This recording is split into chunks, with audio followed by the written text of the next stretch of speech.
Здравствуйте, уважаемые телезрители! В студии Арифа Кабба. Это еженедельная передача «Вокруг Абхазии» о самых ярких и важных событиях в мире, во внешней политике нашей республики, о серьезных имиджевых мероприятиях и о многом другом. Пожалуй, начнем. На прошлой неделе, сразу через пару дней после провозглашения официального результата президентских выборов, избранного президента Бадру Гунба в Кремле принимал президент России Владимир Путин. Российский лидер поздравил Гунба с избранием на должность президента и отметил, что знает, что избирательная кампания шла, цитата, «достаточно бурно, с эмоциями. Главное, что народ пришел, люди высказали свои пожелания, предпочтения. Вы знаете, безусловно, и об особом характере отношений между Россией и Абхазией. Знаете о проблемах, которые стоят и которые нужно решать, решения которых люди ждут. Будем работать», отметил Владимир Путин. В свою очередь Бадра Гунба сказал, что в Абхазии понимают значение и роль Российской Федерации в развитии Абхазии. Цитата: «Российская Федерация всегда была последовательна в своей поддержке. Это касается и военно-политической поддержки, и социальной, экономической поддержки. И народ Абхазии, безусловно, ощущает всю эту поддержку. Со своей стороны, конечно же, понимаю всю ответственность, возложенную на меня народом Абхазии. И в рамках своей предвыборной кампании, в рамках своей государственной деятельности я всегда обращал внимание на приоритеты. Конечно, безусловно, это сотрудничество с главным нашим стратегическим союзником», отметил Гунба. Спасибо большое за сегодняшнюю встречу. Безусловно, в первую очередь хотел бы отметить, что именно благодаря вашей поддержке народа Абхазии и республики в целом сегодня Абхазия имеет возможность развиваться, выстраивать свои экономические отношения главным образом с Российской Федерацией. Народ Абхазии помнит то историческое решение, которое принималось о признании абхазской государственности. И позвольте от народа Абхазии поблагодарить вас за такое решение. По мнению исполняющего обязанности министра иностранных дел Абхазии Сергея Шамба, Бадра Гунба и Владимир Путин обсудили жизненно важные для абхазского народа и государства вопросы, а также взаимоотношения с Россией. В интервью нашей телерадиокомпании Сергей Шамба отметил, что главы государства затронули вопросы, связанные с безопасностью Абхазии, что сейчас особенно важно, так как идет глобальная борьба за переустройство мировой системы. В этом плане мы получили надежные гарантии нашей безопасности в соответствии с договорами, которые у нас есть, с союзническим договором. В случае военной угрозы Россия выступает защитником нашего государства, нашего народа. Так что это для нас очень важно, сказал Шамба. Также он отметил, что совершенно очевидно, что мы вступаем в новый этап нашего развития. Это связано с тем, что Россия готова оказать всяческую помощь в развитии Абхазии, сказал он. Российский политолог Алексей Мартынов, комментируя встречу в Кремле двух президентов, отметил: вчера состоялась встреча Гунбы с Владимиром Путиным. Политики общались более часа, несмотря на плотнейший график президента России. Одним из вопросов был, безусловно, вопрос энергодефицита. Этот вопрос разрешен. Россия будет активно помогать развитию этого дружественного соседнего государства, в том числе и в энергетической сфере, отмечает Мартынов. Другой российский политолог Петр Колчин считает, что уверенная победа Бадры Гунба на выборах положит начало новому этапу развития отношений России и Абхазии. У обеих стран широкий спектр для взаимодействия и в инвестициях, и в инфраструктурном развитии, уверен эксперт. Возвращаясь же к теме встречи в Кремле, мы предлагаем вам интервью с политологом Бесланом Камке, в котором мы попытались разобраться, каковы же были главные посылы встречи и в чем в целом ее значение, особенно на фоне стремительно меняющихся геополитических реалий. Предлагаем вам это интервью. Приветствуем вас, Беслан Астамурович, в студии Абхазского телевидения. Добрый день. Наша основная тема – это встреча избранного президента Бадры Гунба с президентом России Владимиром Владимировичем Путиным. Как вам кажется, это, конечно, такая практически часовая была встреча, мы ее все уже видели, есть кадры, есть комментаторы. Вот в этой передаче я приведу мнение разных экспертов, в том числе российских политологов, об этой встрече. Но каковы для вас лично были основные ее посылы, как вам кажется, чтобы вы выделили?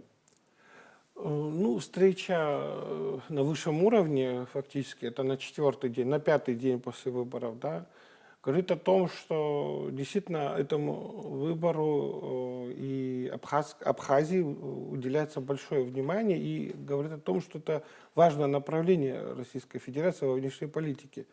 Возможно, скорее всего, это так, это подан знак не только абхазской стороны, знак вежливости, дружелюбия и так далее, но и остальному миру тоже, так нужно полагать. Возможно, это более важно даже сегодня, значит, России проводить последовательную принципиальную позицию, когда была признана Абхазия и заключен договор о стратегическом партнерстве, и что эта линия не меняется. Да. И это посыл всему миру тоже, о том, что Россия последовательна в своих действиях. И я считаю, что эта встреча еще раз подтверждает вот эти установки Российской Федерации в современном мире, что она отстаивает свои интересы последовательно, ну и, естественно, оно слагается из многих составляющих вызовов в данном регионе, Южном Кавказе. Известно, что здесь интересы других стран, будем так говорить, которые имеют свои интересы, и не только сейчас они были и всегда, и на протяжении многих веков.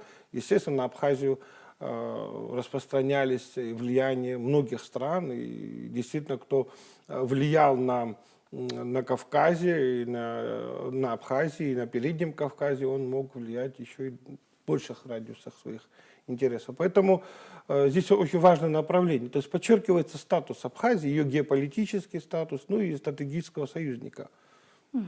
А как вам кажется, вот еще есть достаточное время до инаугурации, а встреча произошла вот настолько скоро, да, то есть действительно вот на 5-й день, о чем это может говорить?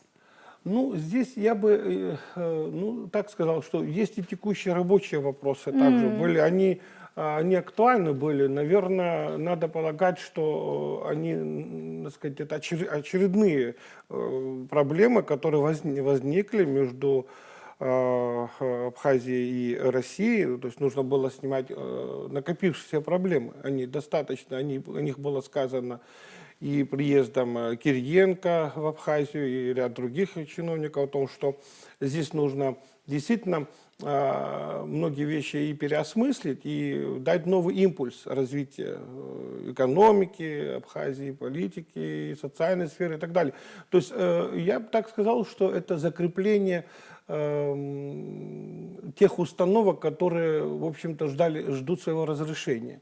То есть эта встреча, она должна была быть и не связана столько с выборами даже, я бы так сказал.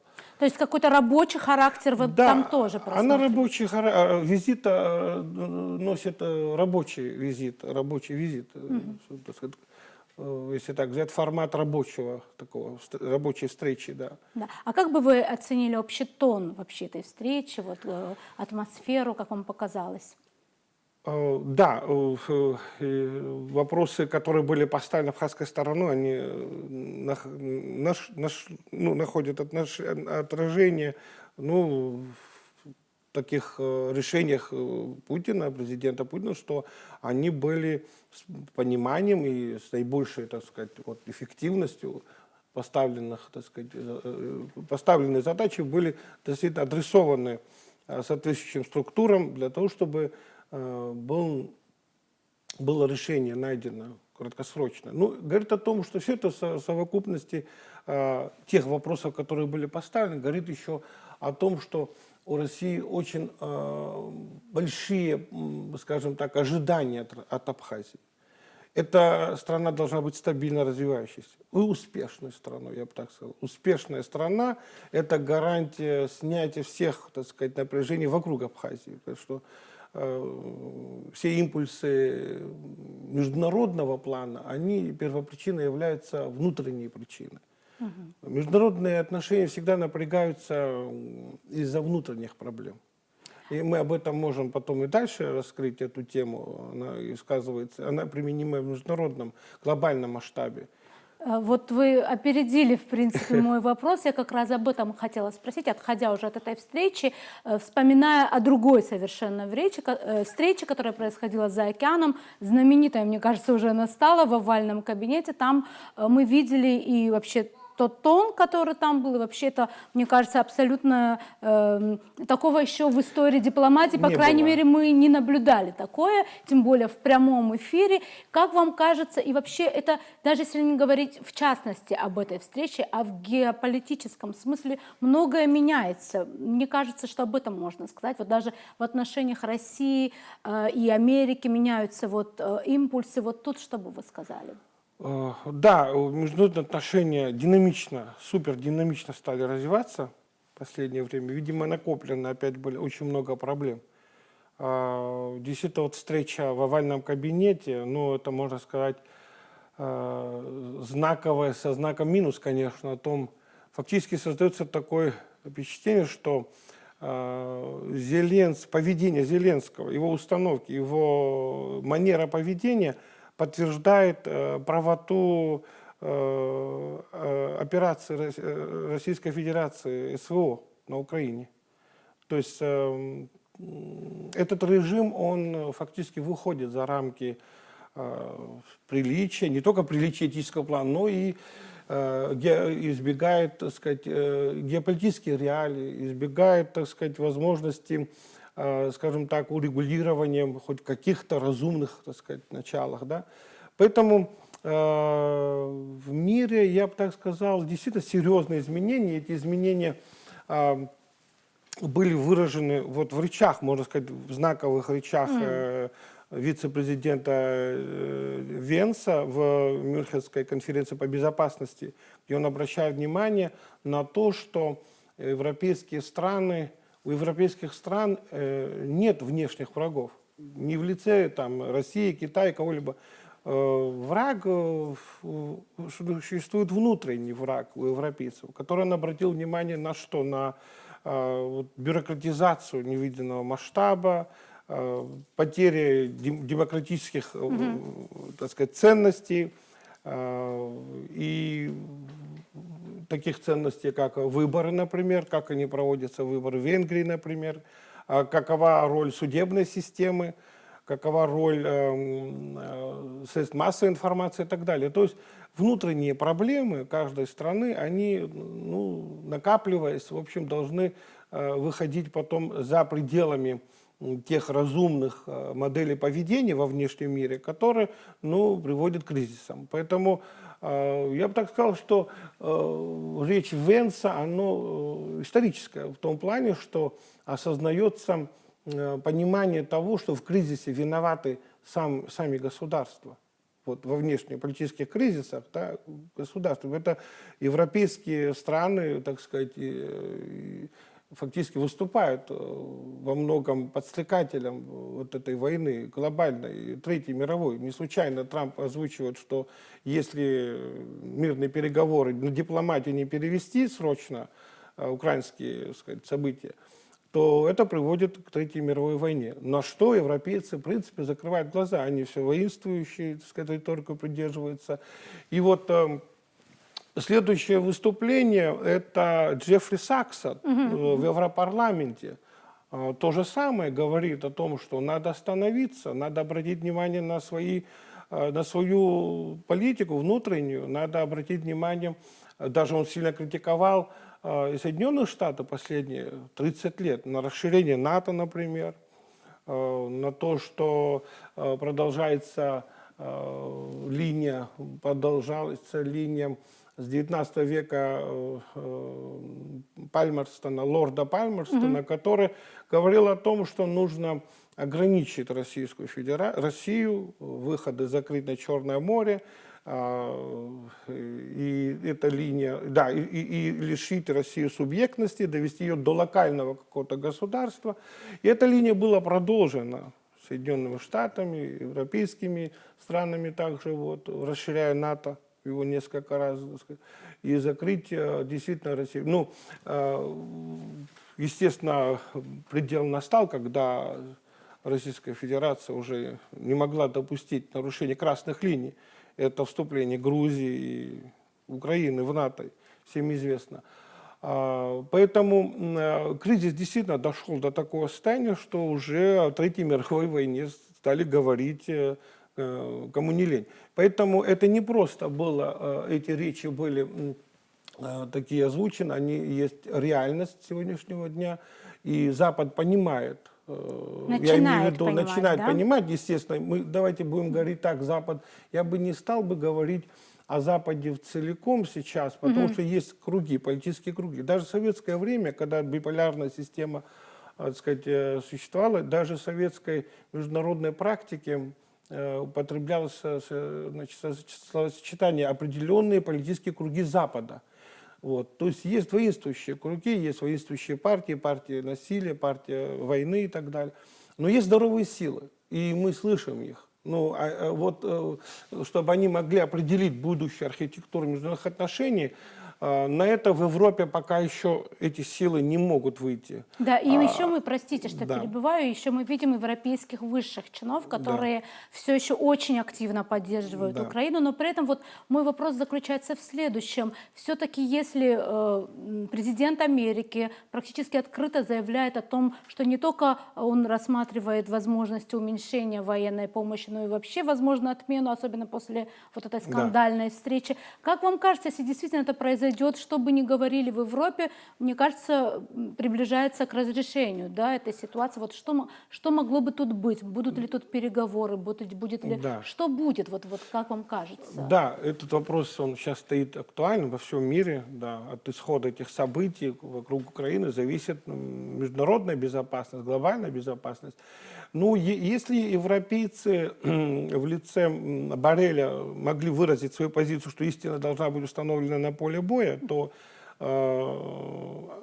Трамп, президент Соединенных Штатов, противопоставляет этому посылу, что должно быть дипломатия на первом месте. Он исключает варианты развития силовых сценариев.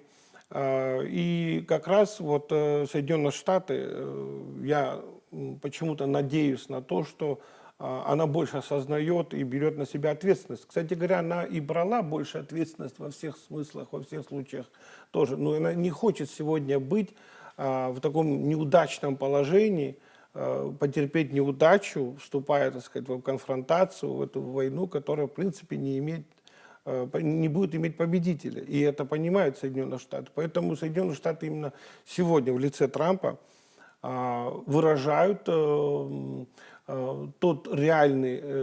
реальную картину, которая сложилась. И она последовательно будет этого добиваться. И мы не просто на словах это видим, но и на делах. Действительно, Соединенные Штаты, Трамп прекратил военную помощь, всевозможную и техническую, и информационную всякого рода. Я думаю, это существенно повлияет на сценарий, и последовательность шагов по мирному регулированию, оно будет идти именно от Соединенных Штатов. Я еще раз говорю не потому, что они ну, скажем так, не имеют своих интересов. Конечно, у Соединенных Штатов будут свои интересы, но они будут вписываться, эти интересы, в глобальную безопасность, установление мирного разрешения всех этих событий, потому что действительно мир в опасном состоянии. Я уже не буду говорить о том, насколько противостоят этому силы даже в самих Соединенных Штатах. Ведь вы знаете все, что покушение на Трампа, оно было связано тоже с партией войны. То есть это, скажем, авторы этих покушений – это партия войны все-таки. Конечно, они могут исходить из лидеров, так сказать, всевозможных и от Восточной Европы, то в частности это Украина. Кстати, такая точка зрения тоже существует, так сказать, мотивы, которые, зная, что Трамп будет прекращать ту политику, которая ведется воинственным Байденом, В общем, покушение, понятно, мотивы откуда идут. А еще я хотела бы тут отметить, все-таки многие говорят о том, что как раз наступило время, как никогда, не то что давно не было такого потепления отношений между Россией и Соединенными Штатами Америки. Мы помним встречу в Риаде, вроде бы ожидается встреча американского и российского лидера. То есть некоторые эксперты говорят о том, что Россия выходит отсюда практически, вот вы говорите, победителей нет, а как будто бы в таком, скажем так, в роли победителя. Вот сейчас это можно наблюдать? Да, Российская Федерация здесь обезопасивает свое, так сказать, геополитическое пространство на, можно сказать, на необходимом уровне. То есть это не имперская позиция Российской Федерации. Эта позиция, скажем, обусловлена ее необходимым параметром безопасности, воздействуя на те силы, которые, не случайно называется эта операция по денацификации и демилитаризации. Ведь на самом деле безопасность Российской Федерации, она слагается чисто из реальных позиций, ситуаций, исчисляется параметрами, определенными военно-техническими, поэтому здесь Россия восстанавливает свою естественные параметры безопасности, не более. Поэтому выигрыш ее, конечно, с этой точки зрения, она действительно, это ее законное, так сказать, законные требования, объективные требования. Что касается всех остальных, естественно, выиграют от этого все, от мирного урегулирования. Ведь не случайно был подорван газопровод, который обеспечивал всю индустрию европейских стран.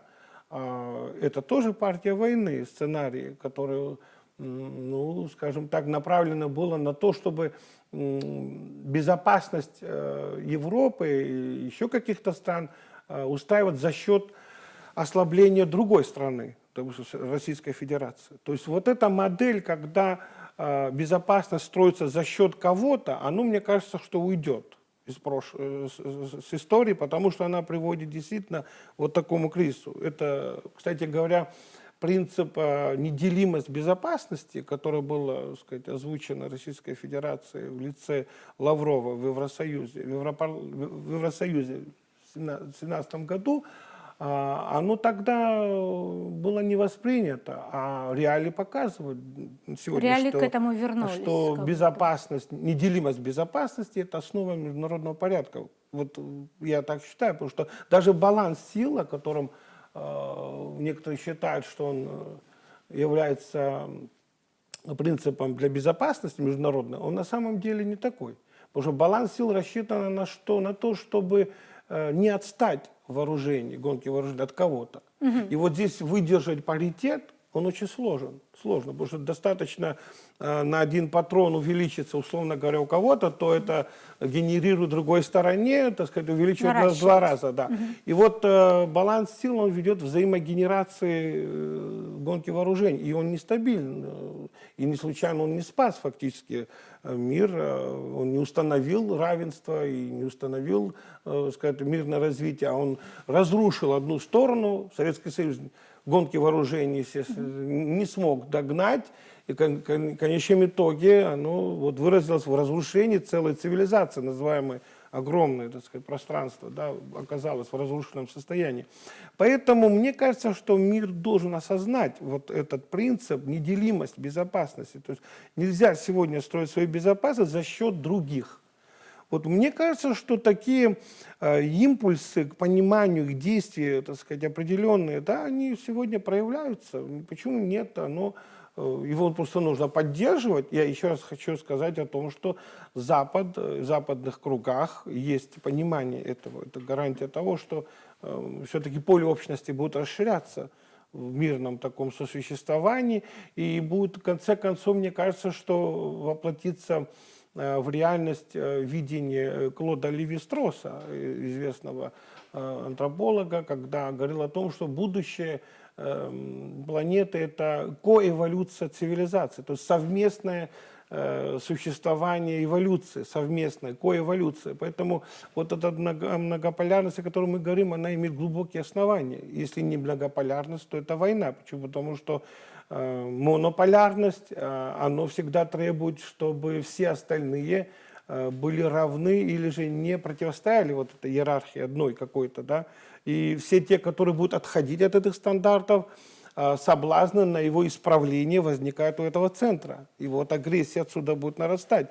И вот та модель, которая была опасная, она фактически монополярная, она, мне кажется, что ее перспективы исчерпываются. Да. Большое спасибо за очень интересный диалог и беседу. Да, спасибо Благодарю вам. вас. Продолжаем передачу. 4-5 марта во Дворце нации ООН в Женеве состоялся 63-й раунд международных дискуссий по безопасности и стабильности в Закавказье. В переговорах приняли участие делегации Республики Абхазия, Республики Южная Осетия, Российской Федерации, Грузии, США, а также международных организаций ООН, ЕС и ОБСЕ. В состав абхазской делегации, возглавляемой исполняющим обязанности заместителя министра иностранных дел Республики Абхазия Дисем Бигвава, вошли сотрудники МИД Абхазии Лаша Авицба и Артур Гагуля, а также депутат Народного собрания парламента Абхазии Батал Джопу. Основному дню переговоров предшествовали двусторонние консультации, которые состоялись 4 марта. Работа дискуссий традиционно прошла в формате 2 рабочих групп по безопасности и по гуманитарным вопросам. В ходе раунда основных переговоров всеми участниками была подчеркнута готовность прикладывать все усилия для обеспечения эффективного процесса работы во имя мира, безопасности и стабильности. Во время переговоров представители всех сторон подтвердили заинтересованность в возобновлении работы механизма по предотвращению и реагированию на инциденты в городе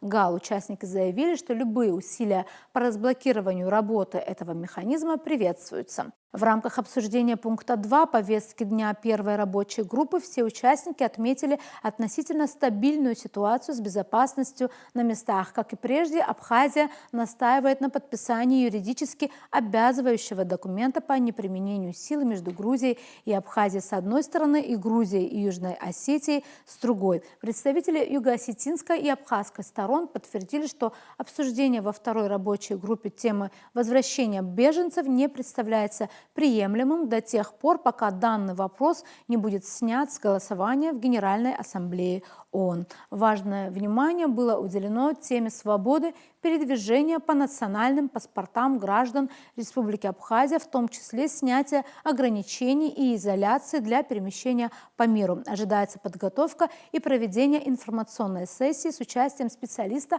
а также организация рабочей группы по этим важным вопросам на следующем раунде. Все стороны подтвердили приверженность продолжению работы в рамках международных дискуссий. По мнению глав делегации, потенциал дискуссий до конца не исчерпан. Международные дискуссии будут продолжены. Проведение 64-го раунда намечено на вторую половину июня 2025 года.